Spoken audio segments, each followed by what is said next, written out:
If you think China's economic troubles won't reach your doorstep, well, think again. I'm going to show you exactly how their downturn will ripple all across the U.S. economy and the rest of the world. Now let's head over to Bloomberg, where he picked today's story up with the headline, is China's industrial profits set for the steepest annual drop since 2000, because China's problems start with its manufacturing base. And no matter what country you are in the world, the most critical part of the economy is not the consumer, it's the manufacturing base, because when the factories are running and humming, well, it tells you the economy is growing. And in China's case, when you're seeing profits decline at the fastest pace since 2000, it's a massive warning sign for what's happening in China's economy and what's about to happen all over the world.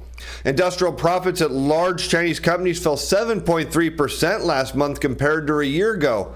While easing from the double-digit declines in the 3 previous months, the drop deepened a slide in profits this year to a 4.7% decrease over the first 11 months, putting the year on track to be the worst on record for industrial businesses. And for China, this is even particularly worse than everyone else because they're the world's largest exporter, and that means they export inexpensive goods all over the world. So if their manufacturing base is slowing down and we're seeing industrial profits collapse, what it's telling us is demand from European consumers, Asian consumers, American consumers, from people all over the world is declining, and this is putting China's economy squarely in the direction of recession. Now, we know it's already likely in the early stages of it, but as you're about to see, it's going to get even worse, and this is going to affect the U.S. economy in a major way and workers all over the world. And we can take a look and see the impact on demand. When we look at the U.S. data here, we're going to look at industrial production in blue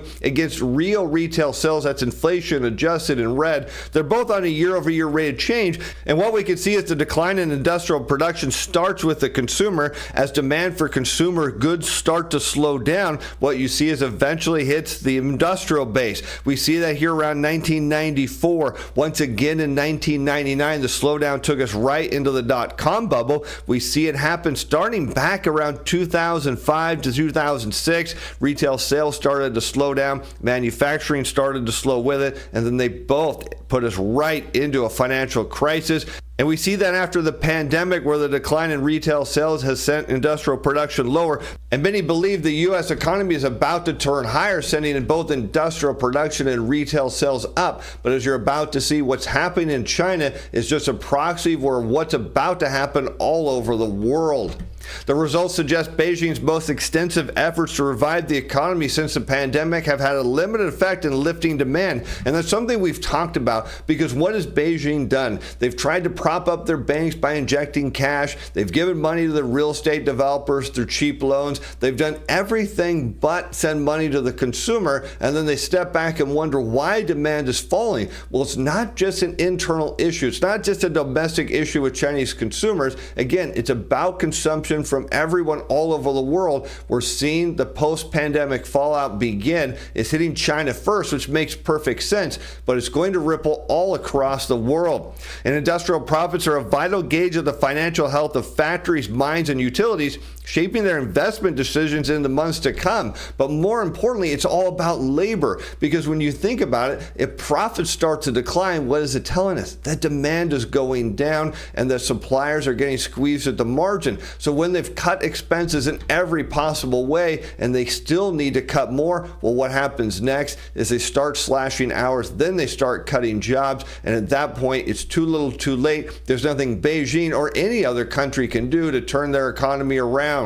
And we can see it has a huge impact on their investment decisions as we turn back to the U.S. data. As we look at industrial production against commercial industrial lending, that's shown in red on a year-over-year rate of change. And what we can see is as industrial production slows down and eventually contracts, well, we can see demand for loans go with it. And we can see this all throughout the U.S. economy going back to the 1960s. And you can see, again, slowdowns in industrial production lead to a slowdown in loans. And so as we see retail sales decline, We know industrial production is going to decline, and so too will lending. And this is a huge issue because we see that producers are really what are the big drivers of loans. Because when you think about it from a manufacturing standpoint, they get a big order in, well, they don't have the money to fulfill it, so they go to the banks, they borrow money against the order, they go out and they buy the raw materials, they hire the labor they need, they get the equipment, and then they produce the end product. And that's what's driving, of course, what we see in the banking sector. Now, the problem here is when we see a slowdown or contraction in commercial industrial lending, it's really dangerous for a debt-based economy because what it means is money is being destroyed. So when you pay back the principal value of a loan, whether it's all at once or through a regular monthly payment, that money is destroyed from the financial system. So to see a creation of money or a net creation of money,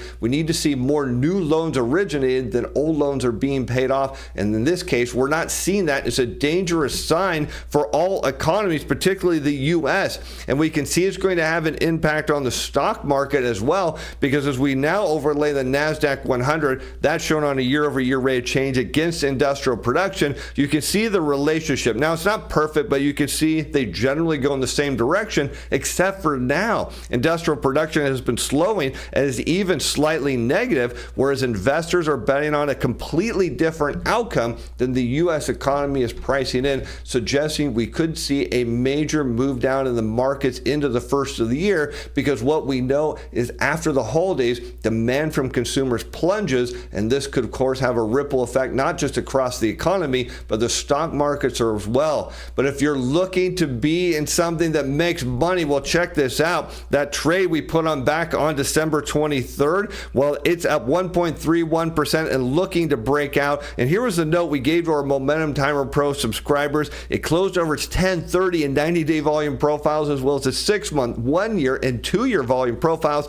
We put a buy it open. We think the upside target here is somewhere around 10%, and you can jump in there. You want to trade momentum? Well, we show you how to do it better. But maybe you want to beat the machines. Well, we just put out a trade on our hot list yesterday, and this trade is already up 1% since we put it out to our subscribers before market open, and we think this trade is going to break out as well. You want to trade against the machines that are forced to be buyers when, of course, we see price move up and ride the wave. We'll jump on that, because here's the deal. The 30-day free trial is going away at midnight on December 31st. Right now, you get the daily report, the tradable signals, you get my opinion on the best trades, you get full backtested data to show our reports work, stop loss levels, full tracking of trade returns, weekend updates on all of our positions, and more importantly, you want to trade right alongside me. You want to know what I'm trading? You want to know if I'm in that hot trade and what I think is going to happen? We'll jump on that free trial, because again, at the end of the year, it goes away, because corporate finances have come under pressure as China contends with weak domestic demand and its longest stretch of deflation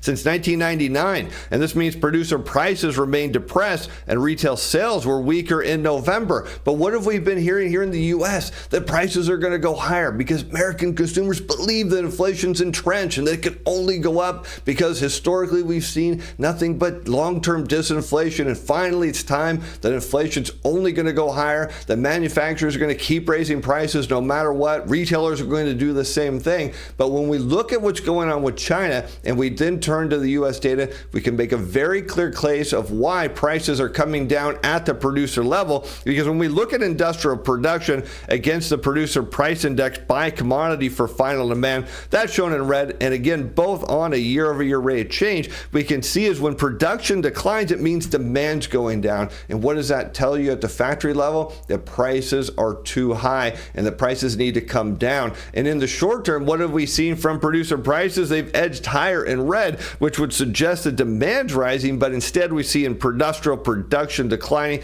What that means is prices are going to come down and industrial production is going to lead the way, indicating that the U.S. economy is not likely to experience a resurgence in inflation, because with China, it comes back to the consumer. With the U.S., it's all the same, because China's consumer slowdown shows the urgent need to encourage spending. So we compare the Chinese economy to the U.S. economy, and what do we see? Consumer slowdown in China now impacting the U.S. consumer, and this is going to be a huge problem because it all comes back to one critical factor, and that's the demand for labor. Retail sales rose 3% from a year ago, the slowest pace in 3 months, and undershooting even those bearish of forecasts. The data show that the recovery considering domestic demand has remained sluggish, while the stabilization in industrial production was likely due to some order front running ahead of the U.S. tariffs and is not sustainable. And that is the case that we've been making here, that there's been all of this front loading from the tariffs, but not only that, it's holiday consumption.